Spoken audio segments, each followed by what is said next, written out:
At yun nga, good day mga bossing. Ang project ko ngayong araw ay isang colored na isang anime na Demon Slayer. Di ko lang sure kung tama nga yun kasi yun din yung sinabi sa akin nung aking client na ito daw ipapatato niya ay isang anime na Demon Slayer. Pero di ko lang sure At yun nga, dito mga bossing, kung matatanda nyo tong ating client, last time nagpatato po siya sa akin. Ah, kung makikita niyo yung tattoo dun sa baba na isang evil eye, yun po yung last na pinagawa niya sa akin. Siguro mga last week po siguro.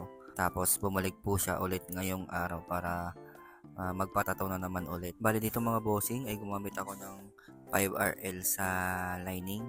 Tapos sa shading naman ay gumamit ako ng 9 round magnum. Bali dito lang naman ako nahirapan sa mga Chinese character na nakasulat dun sa mata na ginagawa kong design kasi medyo maliliit pero kayang-kaya naman yan mga bossing.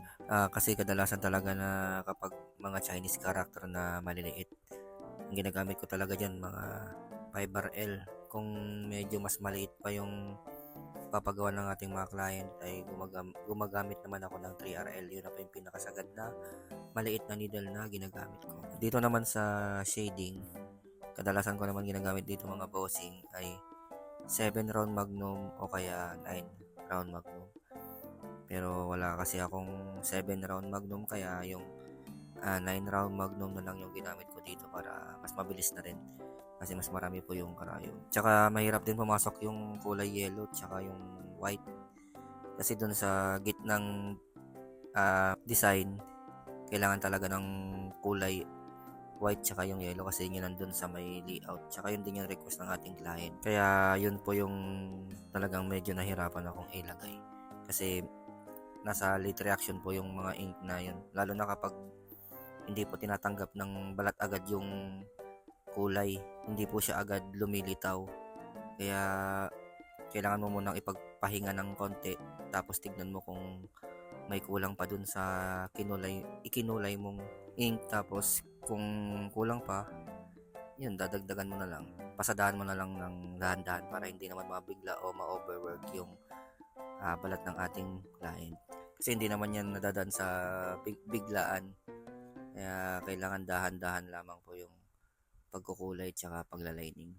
At ang voltahe ko nga po pala dito mga bossing, naglalaro po ako sa 6.5 to 7.2. Minsan mas mataas pa po ng konti, mga 7.7, ganun po yung ginagamit kong voltahe sa lining. Sa shading naman, minsan nasa 7 po ako, minsan nasa 8. Depende po kasi sa balat yun mga bossing kasi iba-iba po tayo ng balat. Hindi po pare-parehas yung parang lambot ng mga balat natin kasi may mga client po ako na napakahirap pong pumasok ng mga ink. Kaya minsan po nahihirapan po akong papasukin yung tinta sa balat ng ating mga client kasi sobrang hindi po tinatanggap talaga ng balat nila yung mga ink. Kaya di ko alam kung malambot o matigas. Hindi ko rin masabi basta ganun po yun.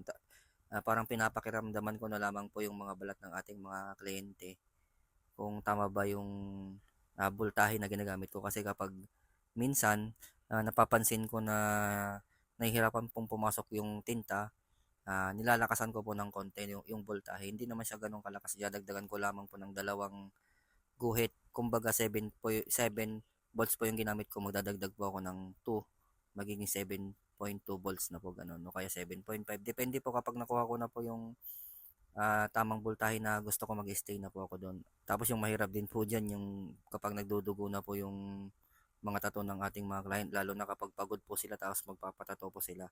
Isa din po yun sa pinakamahirap pong pumasok yung ink kaya paulit-ulit pong binabalik-balikan. At ito na po pala yung finished product mga bossing. Yan, o di ba napaka-solid. A total of 1.5 hours. Yun, di ba napaka-solid. Yan, sa mga gusto magpatato mga boss, ay message nyo naman po ako sa aking Facebook page. At huwag nyo pong kakalimutan na i-follow, i-like, at i-share ang aking mga video.